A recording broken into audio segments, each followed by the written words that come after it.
Assalamualaikum sana. Kini Ambo sedang bersama dengan salah satu tokoh masyarakat bersama Bapak Marjohan Siti Bagindo Kayo. Jadi tanggapan Pak Marjohan terhadap kegiatan event Pesona Singgalang yang telah dilaksanakan dari hari Patang sampai gini.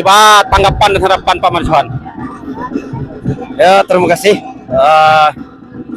Untuk kegiatan acara satu event satu nagari yang dilabeli Pesona Singgalang ini luar biasa karena bisa kembali membangkitkan kearifan lokal yang ada di Nagari Singgalang.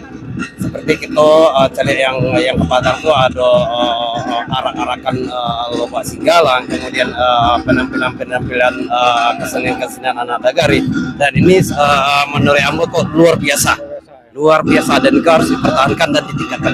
Nah, harapan Pak Marjohan untuk acara aku ke depan, harapan kedepannya ya mungkin kita bersama-sama dari seluruh lapisan masyarakat itu pengembangan.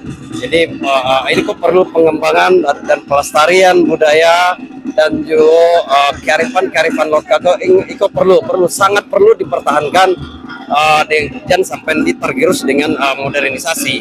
Jadi mungkin menurut itu sangat perlu dipertahankan dan dikembangkan untuk berikut-berikutnya. Ya, terima kasih Bapak Marjohan. Semoga harapan Pak Marjohan dan kita semua bisa menjadi kenyataan, dan mudah-mudahan Nagari Singgalang ini bisa menjadi lebih baik dari hari ke hari, Pak Marjohan. Sekian, assalamualaikum warahmatullahi wabarakatuh.